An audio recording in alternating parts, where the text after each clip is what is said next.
Over 55 million American households have IRAs. And like most tax advantage retirement plans, IRAs come with a litany of IRS rules and regulations that mostly limit flexibility, but can also be used for our benefit. Here are 7 strategies you can use to make the most of your IRA accounts. The first one is understand your tax situation. And what we mean by this is know when to use a Roth and when to use a traditional. Now, the nice thing about having a Roth and traditional IRA accounts to choose from is that you get to choose when you pay tax on the account. In a traditional IRA, you pay tax on withdrawals, but contributions earn you a tax deduction when they're made.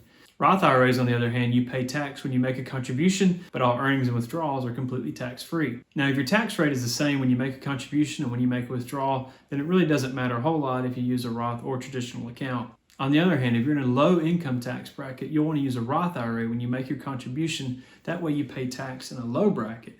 And then when the money grows and you take it out in retirement, you may be in a higher bracket, you'll earn a tax savings on that withdrawal. However, if you're in a higher income tax bracket than you think you'll be in retirement, you should use a traditional IRA and take the tax deduction now.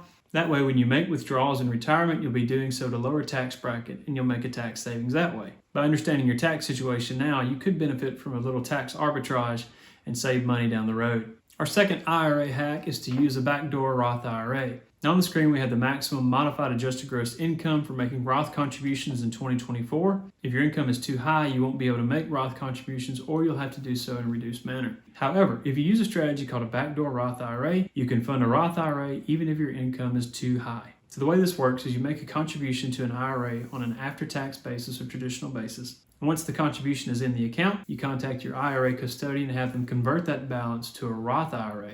This is the product of a loophole that was left in tax law back in 2010, and people have been doing it ever since. It is completely legal. Now, any earnings your contribution realizes after you put it into the IRA will be subject to income tax, so you probably don't want to leave it sitting there too long if it's invested. The best thing to do is to convert it quickly or to leave it in a cash equivalent that won't earn much interest. That way you don't have a big tax hit once you make the conversion. Number 3 is convert traditional IRAs to a Roth. Now, in our first IRA hack, we talked about the importance of knowing your tax situation. How choosing Roth or traditional based on your tax now versus in retirement could save you a lot of money. Well, another way to achieve that is to convert funds from a traditional IRA to a Roth IRA in years when your income tax situation is low. Now, to be clear, conversions are not limited like contributions are on an annual basis. You can convert any amount from a traditional IRA to a Roth IRA at any time. The one major caveat is that conversions from a traditional IRA to a Roth are taxable events. But if you can do that in a year where your income tax is low, say you're in a 12% bracket and you want to move a bunch of funds from a traditional IRA to a Roth IRA, a conversion can really pay off in the long run. A perfect example of this is someone who's approaching the age of required minimum distributions, or RMDs.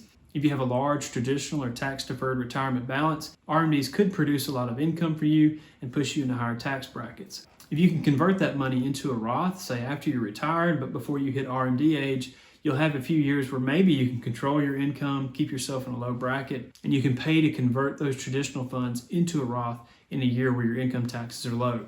Now, you might also think about doing this in a year where maybe business is slow if you own a business, or maybe you've been laid off and your income is low. Now, because a conversion is taxable, it makes sense to do this when you have a lot of cash available to pay the tax on that. So maybe if you have cash in savings or in a taxable brokerage account that you can liquidate easily, that's a good time to do that. If you don't have any cash available to pay the tax on the conversion, chances are you should probably wait because you're going to have to liquidate or cannibalize part of the conversion to pay the tax, and you don't want to do that. Hack number 4 is to tap your IRA account early. There's a couple different ways you could do this. The two we'll talk about are Roth conversion ladders and 72T conversions. We've actually done a detailed video about Roth conversion ladders, which we'll link below. But basically the way they work is the IRS will allow you to remove Roth IRA funds once they've come into a Roth IRA from a conversion after 5 years. So to use this strategy, you'll begin converting funds from your traditional IRA at least 5 years before you want to begin making distributions from the Roth.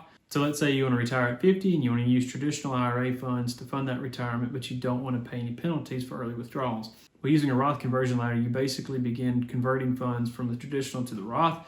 You pay the tax that year, but then you let the money sit in the Roth for 5 years. So you'd start that when you were 45 or so. It would sit in the account for 5 years, and then when you're 50, you could make the withdrawal penalty free. The withdrawal would also be tax-free because you paid tax on the conversion back when you were 45. And if you wanted to do this all the way to age 59 and a half, when you can make penalty-free withdrawals, you would just do a conversion every year for the amount that you want to withdraw 5 years later.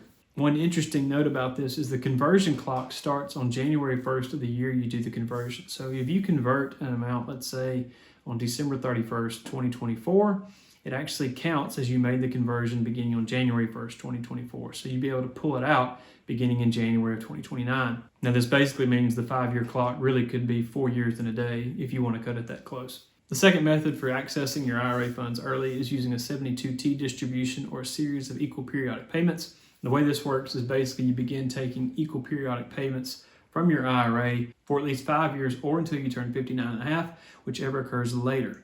So if you started doing this at age 52, you'd have to keep doing it until 59 and a half. If you started this at age 57, you'd have to keep it up until age 62. There are 3 different ways to calculate a 72T distribution. Those formulas can be pretty complicated, so we always recommend that you consult with a tax professional before starting 72T distributions, because if you mess them up, they can create a huge tax penalty for yourself. Number 5 is watch out for RMDs. We touched on required minimum distributions briefly a minute ago.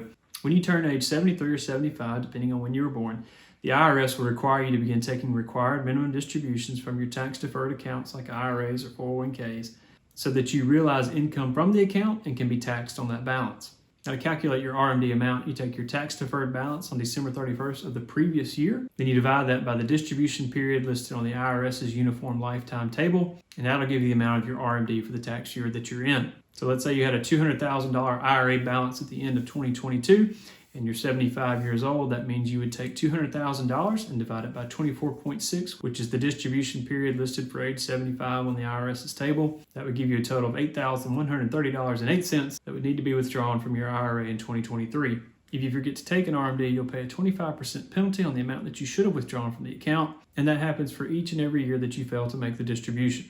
With all that said, there are a lot of cases where retirees don't need the money from the required minimum distribution to cover their living expenses. And all an RMD does is create a taxable event they'd rather not have. Well, with advanced planning, you can convert those traditional IRA funds to a Roth IRA, and you'll limit the impact of RMDs when you reach that age. Now, another method is to use qualified charitable distributions, which basically allow you to donate your RMD to charity and reduce your RMD liability that year on a dollar-for-dollar basis. Now, you won't receive a tax deduction for the qualified charitable distribution because the money is coming from a tax-deferred account that hasn't paid any tax yet, but it does reduce the amount you have to take in RMDs, which reduces your taxable income for the year. It can also limit your exposure to the Medicare surtax and improve the tax impact on your Social Security. Number 6 is think conservative. Now, since withdrawals from traditional IRAs are taxed as regular income, it makes more sense to put your slower growing, more conservative investments inside of those accounts and your more aggressive, faster growing investments inside of a Roth or after-tax account. Now, don't adjust your asset allocation just to take advantage of this. So if you have a 60-40 stocks to bonds asset allocation, don't adjust that number just so you can put more conservative investments into the traditional IRA. Just as much as you can, try to direct the conservative investments into the traditional IRA, but don't adjust your asset allocation. Also, don't buy municipal bonds inside of a traditional IRA or traditional 401k. And the reason is municipal bonds receive a tax benefit. They're not taxed at the federal level, so you wouldn't want to put them in a tax-deferred account. It's like trying to double dip on a tax break that you can't get twice. If you own municipal bonds, keep them in a taxable account so that you can actually reap the benefits of their tax treatment. All right, hack number 7 is a spousal IRA. You may be aware that a key qualifier for contributing to any IRA is that you have to have earned income. The lone exception to this rule is a non-working spouse who can contribute to an IRA based on the working spouse's income. It's called a spousal IRA, and you must file your taxes as married filing jointly to qualify. The working spouse's income must also either meet or exceed the cumulative total of IRA contributions for each partner for a tax year. We also have a detailed video on spousal IRAs, which I'll link above and in the description below. Now, I hope at least some or all of these IRA hacks were helpful to you. If they were, please click the like and subscribe buttons below. They really help our channel to grow. For more about investing and tax advantage retirement saving, please check out our channel or our website at martinmoney.com. As always, we're grateful for your time. God bless and take care.